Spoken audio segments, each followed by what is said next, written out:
বন্ধুরা, জানো একটা কীর্তি ঘটেছে। বলতেও আমার হাসি পাচ্ছে। কীর্তি ঘটেছে শুনে তো মানে মানে যারা বোঝে তারা বা যারা একটু হাসি খুশি একটুতেই বেশ হালকা মনে, তাদের তো খুবই ভালো লাগবে। যারা মুখ ভার মানে তাদের ভালো লাগবে না। কী হয়েছে, আমি রাতে ঘুমের মধ্যে এত হেসেছি স্বপ্নে। মানে মানে এমন কিছু স্বপ্ন দেখেছি বোধহয়, সারাক্ষণ আমি হাসছি। মানে মানে না, গিগিল যেটাকে বলা হয়, মানে খিলখিল করে শুধু হেসেই যাচ্ছি। মানে হাসির ঠেলায় আমার মানে নিজের শরীর কাঁপছে, এমন অবস্থা। মানে বলে না, কিছু একটা দেখে শুধু হাসতে হাসতে থাকতে পারছি না। মানে ঘন ঘন হাসছি। শেষে মা বলছে কি, মা তো অতটা ঘুমের মধ্যে ওঠে না, এবারে তো আগে ভাগে উঠে গেছে একটু। মানে সকালেও হেসে যাচ্ছি।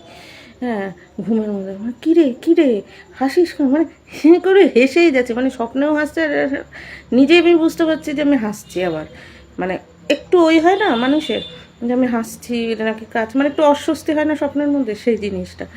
সে আমি কি হেসে যাচ্ছি জানো না, শুধু হাসছি। মানে এমন কিছু দেখছি, এমন কিছু মানে স্বপ্নের মধ্যে ঘটছে যে আমি শুধু হেসেই যাচ্ছি জানো। বলো এরকম করে আমার স্ট্রোক হয়ে যায় যদি। হ্যাঁ, সে কি হাসি আমার, মানে সকালে উঠে অবশ্য খুব হালকা লাগছিল ওঠার পরে। মানে ওঠার পরেও আমার হাসি পাচ্ছে, কিন্তু আমার স্বপ্ন মনে থাকছে না। কিন্তু ওঠার পরেও আমার হাসি পাচ্ছে, মানে একটা হালকা লাগছে। দেখবে একটা দুশ্চিন্তার স্বপ্ন নিয়ে উঠলেও শরীর মন একটা জড়তা এসে যায়। আর হাসি খুশির স্বপ্ন, ভালো একটা স্বপ্ন নিয়ে উঠলেও দেখবে তোমার বেশ একটা ভালো লাগবে। তো মানে এত হাসির স্বপ্ন দেখেছি যে সকালবেলা তো উঠেও নিজেকে কেমন ছোকরা চ্যাংরা, মানে মনে হচ্ছে যেন ক্লাসের লাস্ট বেঞ্চে বসে তবলা পিটানো থাকে না, মানে বেঞ্চ পেটানো, এরকম একটা ফিলিংস হচ্ছে। ছোকরা চ্যাংরা মানে কি, ছোকরা বয়সে ছোকরা চ্যাংরা হলেই হবে না, ছোকরামো চ্যাংড়ামোটা থাকতে হবে। ছোকরা চ্যাংড়া বয়সে ছোকরা চ্যাংড়া হলেও অনেকে আছে ভারভারিক্কি মনে মেজাজে, সারাক্ষণ গার্জিয়ানের সাথে বসে বুটুর বুটুর করে সবার নামে নালিশ করে দেয়।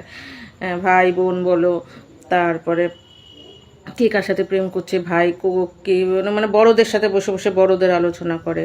কেউ বিপদে পড়লে দৌড়ে ধরে না, কিন্তু চ্যাংড়া ছেলে মেয়ে দেখবে রাস্তার মধ্যে দাঁড়িয়ে আড্ডা দেবে ছেলেমেয়েরা। হ্যাঁ, কেউ একটা কিছু যাচ্ছে, ওই দাদু এই যাচ্ছ, ওইখানে যাচ্ছ, হ্যাঁ, দোকানের মধ্যেও গিয়ে দুটো হাসির কথা বলবে। মানে ওর জানে যে একেবারে ওই ছেলে পেলে সাইকেলের ক্যারিয়ারে বসে বসে সাইকেল চালাবে। একটা কুকুর দেখেও হাসবে, কুকুর পিছনে দৌড় মারলেও একটা খাবার দেবে, ওরাই দেবে, অন্যেরা কিন্তু দেবে না। ছোকরা ফোকরা মেন্টালিটির লোকেরাই কিন্তু দেয়, যারা খুব ভারভারিক্কি বা নিজেকে খুব ভাবে যে আমি সমাজ উদ্ধার করতে নেমেছি, উদ্ধার করে ছাড়বো, এমন একটা বড় দিগ্বিজয় তৈরি হব। ওরা কোনো দিন কিচ্ছু করে না, ওদেরকে কোনো দিন, ওরা সব ওই বিদ্যে বোঝাই বাবু মশাই। তো যাই হোক, আমি খুব হেসেছি রাত্রেবেলা। তা এটার একটা কারণ হয়েছে। কী কারণ হয়েছে জানো তো? আমার বোন শুনলে তো বলবে যে, আর এমনিও আমি একটু হাসি বেশি, হাসির জন্য স্কুলেও আমি প্রচণ্ড মানে বকা খেতাম। মানে বকা খেয়েছি, বকা খেয়ে কান ধরেছি, কান ধরে বাইরে বেরিয়েছি, ওখানেও আমি হাসছি, এমন অবস্থা। মানে এই যে মানে বকা খেয়েছি, বকা খেয়ে যে এত উঁচু ক্লাসে শাড়ি পরে, তখন মানে শাড়ি পরা ক্লাস, বুঝতেই পারছো, যে কান ধরে দাঁড়িয়েছি, পাশের ছোট ছোট ক্লাসের মেয়েরা দেখছে, সেটা দেখেও আমার হাসি পাচ্ছে। মানে এমন অবস্থা, কোথায় লজ্জিত হবো, লজ্জিত হওয়ার তো প্রশ্নই ওঠে না, উল্টে আরও মানে হেসে কুল পাচ্ছি না। মানে আর কান ধরলেও হাসি পায়, পড়া না পারলে কান ধরলে হাসি পায়। তো পড়া না ফেরে তার চেয়ে ক্লাসের মধ্যে রাখাই ভালো। টিচারের উচিত যখন দেখছে যে স্টুডেন্টদের এই মানে কিছু এইসব স্টুডেন্ট যারা কান ধরলেও হাসে, তাদেরকে ক্লাসে রাখাই ভালো। কারণ কান ধরে বাইরে বের করেছো, ওরা একের ওপরের দিকে তাকাবে আর হাসবে।